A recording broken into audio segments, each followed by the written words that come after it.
이번 주에 우리가 함께 나누는 말씀, 부활 메시지입니다. 고린도전서 15장 1절에서 11절 말씀인데요. 제가 한번 읽도록 하겠습니다.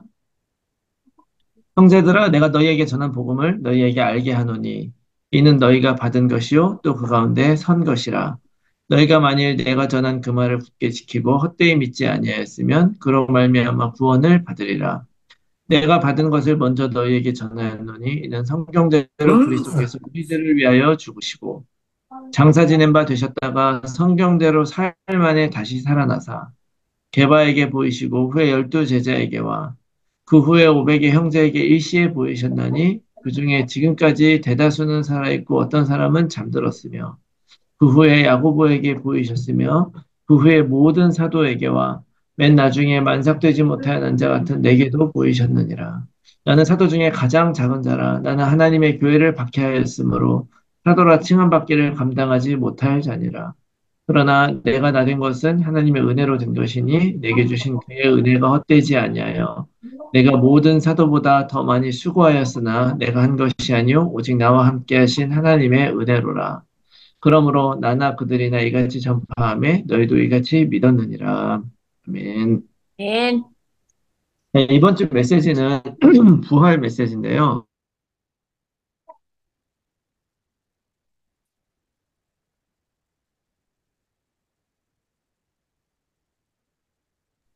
목사님 아무 어, 소리도 안 들려요. 담임 목사님께서도 이제 수고하셨는 거든요. 제 말 안 들려요? 아, 지금은 들리시나요, 혹시? 들리세요? 여기 인터넷 좀 연결이 좀 안 좋아서 그런가 봐요. 죄송합니다. 또 안 들리시면 이야기해 주세요. 네. 자, 사도 바울이 복음을 정확하게 전달했다고 그러잖아요.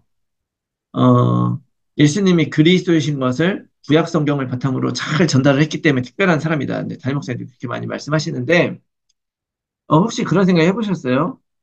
바울이 어떻게 그런 복음을 전하게 됐을까? 어떻게 그렇게 알게 됐을까? 이런 생각 혹시 해보셨나요? 여러분들 아시다시피 사도 바울이 언제 예수님을 만났습니까? 다메섹 가는 도상에서 만났잖아요. 그래가지고 그 다메섹 가는 도상에서 예수님을 환상 중에 만났죠. 사실은 만난 게 아니고 가다가 큰 빛을 봤단 말이에요. 빛을 봤는데 이게 예수님이 부활하시고 승천하신 다음이잖아요. 그러니까 예수님은 이미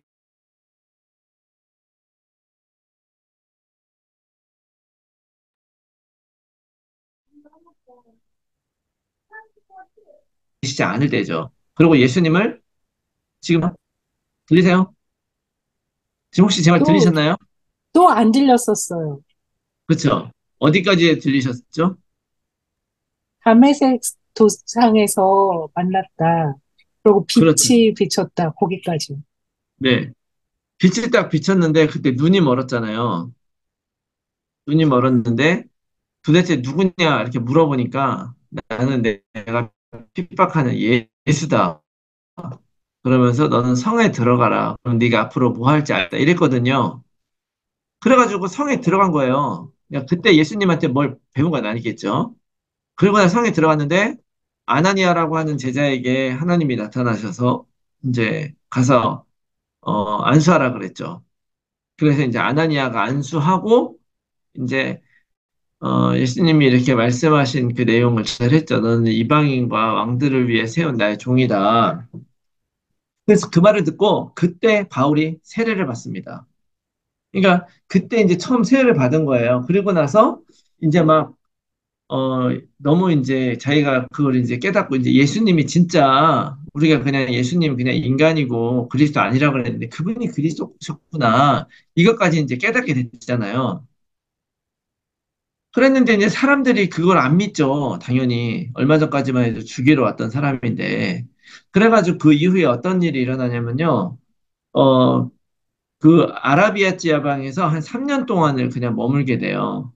3년 동안 지나고 있다가 한 3년 만에 바나바를 만나게 된 것 같아요. 그래서 바나바와 함께 바울이 예루살렘을 가게 됩니다. 그래서 갔더니 이제 사도행전에서는 바로 간 것으로 돼 있는데 갈라디아서에 보면은 이제 그렇게 잘 장면이 설명이 돼 있어요. 한 3년 정도 있다가 예루살렘에 딱 갔는데 제자들도 마찬가지고 또 예수님 제자들도 마찬가지고 거기에 있었던 사람들도 믿질 않는 거예요. 이 사람이 진짜 그런가?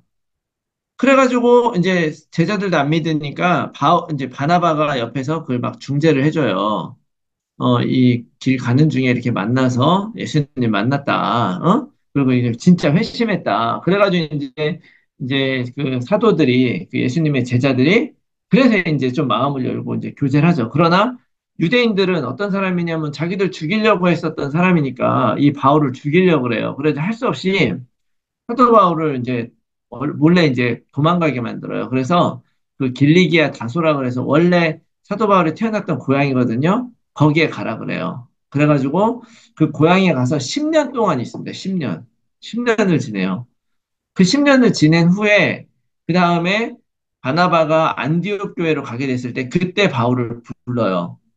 그래가지고 거기에서 이제 바울을 불러서 안디옥 교회에 같이 가서 거기에서부터 같이 이제 사역을 시작하면서 전도자의 길을 살아가게 된 거예요. 자, 그러면 사실은 사도 바울이 복음을 잘 전했는데 그 받은 복음의 원형이 뭐냐면 바로 오늘 말씀에 나오는 거예요. 내가 너희들에게 전달한 이 복음은 뭐냐?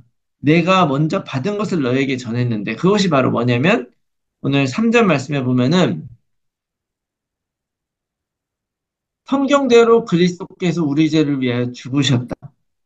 그리고 장사되었다가 성경대로 사흘 만에 다시 살아나셨다. 이게 복음의 핵심 내용이라는 거예요. 사도 바울이 받은 복음의 내용. 자, 그런데 여기서 중요한 내용이 뭐냐면 성경대로, 성경대로.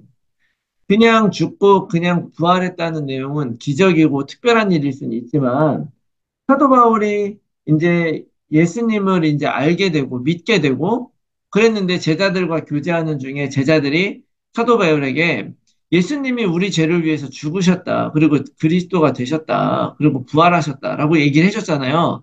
그걸 가지고 사도 바울은 자기 고향에 가서 이제 연구를 했겠죠. 10년 동안.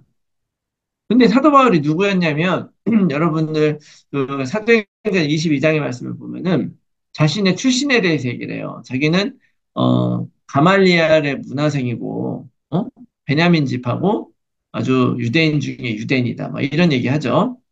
이게 무슨 얘기냐면 그 당시에 그 굉장히 유명한 랍비였거든요.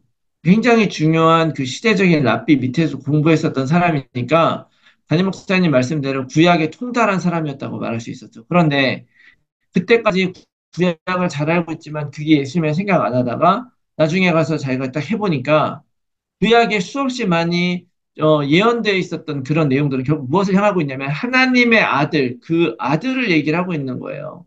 우리 위해서 오시는 메시아, 그리스도에 대한 설명을 하고 있었는데 바로 이분이 그분이었구나 하는 걸 깨닫게 된 거예요. 이사야서 7장 14절 아들을 낳으리니 현역 아들을 낳으리니 잉태할 아들을 낳으리니 그 이름 임마누엘이라 하라. 그가 오셔서 우리의 죄를 위해서 죽으시고 또 그가 채찍에 맞음으로 우리가 나음을 입고 그가 징계를 받으면 우리가 평화를 누리도다. 뭐 이런 이사야서의 중요한 말씀들 또 다니엘서의 그 사람의 아들이 와서 하늘 모든 천군 천사와 함께 그 영광을 다 하나님께 드리실 것이다라고 하는 그런 중요한 내용들의 내용들을 알고 있었는데 그것이 바로 이 예수님의 십자가와 죽음을 통해서 또 부활을 통해서 확정됐구나 하는 사실을 깨닫게 된 거죠. 그래서 그 사실을 지금 전달한 거죠. 중요한 것은 뭐냐면요. 그 성경대로라고 하는 이 단어 안에 뭐가 있냐면 하나님께서 계획하신 거라는 거예요. 이게 그냥 우연히 일어난 기적의 사건이 아니라는 거예요. 근데 하나님이 우리를 구원하고 사도 바울을 구원하고 유대인들을 구원하기 위해서 하나님이 미리 계획을 세우셨는데 어느 정도 미리 이것을 준비하셨냐면 바로 창세기에서 계획 준비하신 거예요. 창세기 3장에. 제가 말씀드렸지만 지난번에 그 금요 예배 때 내가 너무 터졌던 그날 그 창세기 3장 15절의 말씀 창세기 3장 15절 여인의 후손과 너와 너의 후손이 원수가 되게 하리니 너는 그의 뭐 머리 여인의 후손은 너의 머리를 상하게 할 것이요 너는 그의 발꿈치를 상하게 할 것이다. 이 발꿈치를 그냥 굳은 살이라 그래가지고 너무 웃겼는데 사실은 이 발꿈치를 상하게 했다는 것은 십자가에 달려 죽고 아무것도 못하게 결국엔 죽인다고 생각을 하고 이겼다고 생각을 하는 거지만 사실은 그게 아니었죠. 예수 그리스도를 이겼다고 생각하지만 사단은 오히려 그것으로 인해서 죽음의 권세에 머리가 깨져버린 거예요. 중요한 것은 그 일을 이미 창세기 3장에 하나님은 예비하고 준비하고 계셨다. 다시 말하면 이것을 나를 위해서, 우리의 죄를 위해서 그렇게 했다는 거예요. 왜냐하면 죄가 있으면 우리가 하나님께 가서 하나님과 평화를 누릴 수가 없어요. 여러분, 만약에 우리가 이 사회 법으로도 죄를 지으면 어떻게 됩니까? 처벌을 받아야 되잖아요. 처벌을 받는다는 것은 죄가 없어진다는 의미가 아니에요. 죄에 대해 더 이상 처벌을 할 수 없다는 얘기죠. 한번 처벌받으면. 그래서 한번 처벌받고 나면 더 이상 내가 사람을 죽이는 사실이 있어도 그거 가지고 다시 처벌받지 않아요. 그러니까 비록 그러나 내가 어떤 한 사람을 죽여 죄가 없어지는 것은 아니죠. 그러니까, 그런 만약에 그 죄가 안 걸렸어요. 걸리지 않고 여전히 내가 도망 다니고 있다고 쳐보세요. 그러면, 비록 내가 지금 아직 잡히지 않아서 처벌받지 않았는데, 내가 죄를 지었어요. 그런데 경찰이 만약에 나를 교통 티켓 때문에 세우면 내 마음이 어떻겠습니까? 내가 지은지 모르고 죄를 지은 걸 모르는데 불구하고 내가 얼마나 그게 불안하고 힘들겠어요. 근데 이게 이제 세상 일도 그런데 영적인 삶 속에서 우리가 이 죄의 문제를 해결하지 않고 하나님과의 그런 진정한 평화를 누리지 않고 우리가 살아가는 신앙생활은 사실은 불가능한 거예요. 그래서 하나님께서는 이 십자가에서 우리의 죄를 끝내주기로 결정을 하신 거죠.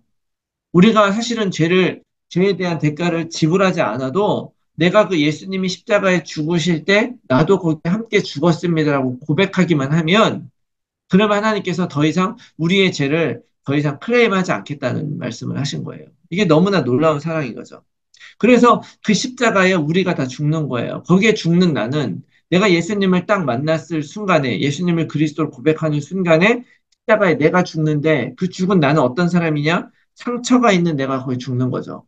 그리고 하나님을 떠났었던 그 내가 바로 거기에서 죽는 거예요. 그리고 살면서 너무나 무능하고 내 스스로 열등감이 느껴지고 하는 그런 것들이 있다면 그런 내가 바로 그 십자가에서 죽는 것이고 더 나아가서 하나님께서는 우리들에게 율법과 어떤 이스라엘 백성의 율법과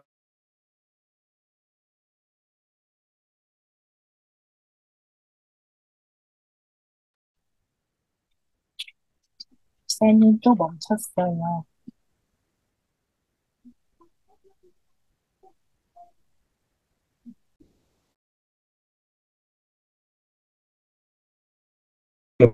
믿으셔야 됩니다.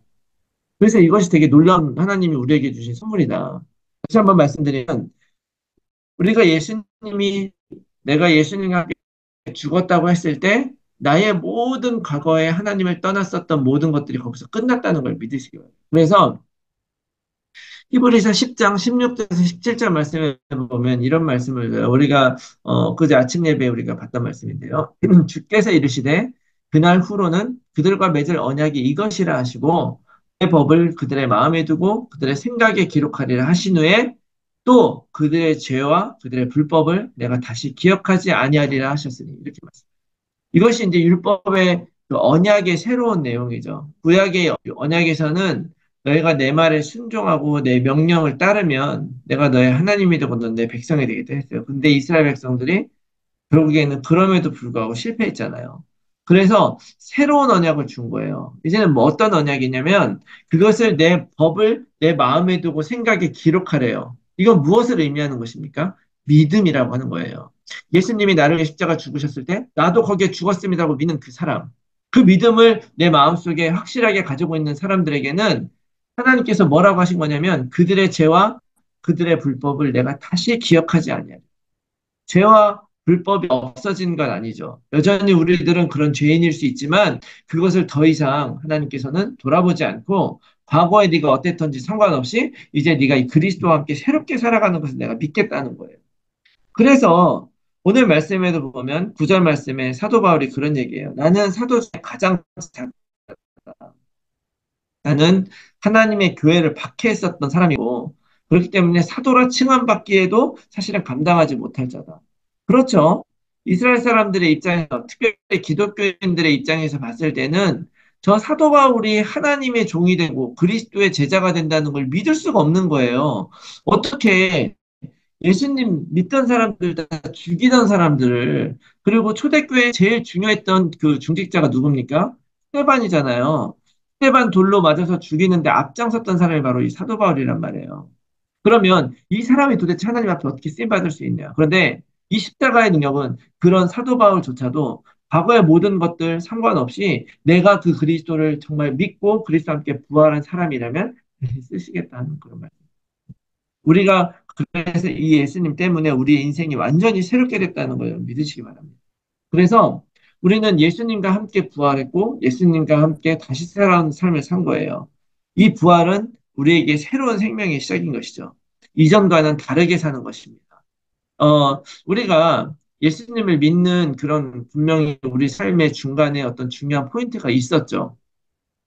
예수님 만나서 복음을 영접한 포인트가 있었단 말이에요. 자, 그래서 예수님을 만났는데, 그리고 내가 지금 이제 기독교인이 되고, 제자가 되고, 이렇게 복음 안에 딱 들어와 있는데, 그렇다면 지금 나의 삶은 과거와 뭐가 달라졌냐는 거예요.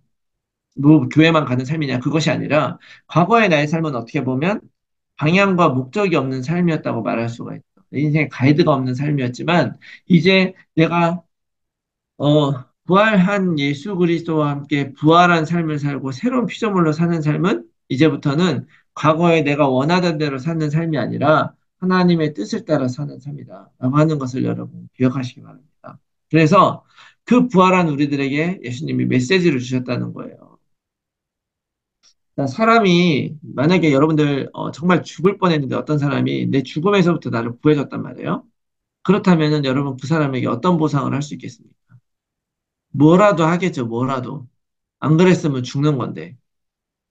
안 그랬으면 죽는 건데, 완전히 그냥 단지 도와주는 게 아니라 완전 죽을 뻔했는데 그 사람 때문에 살았어.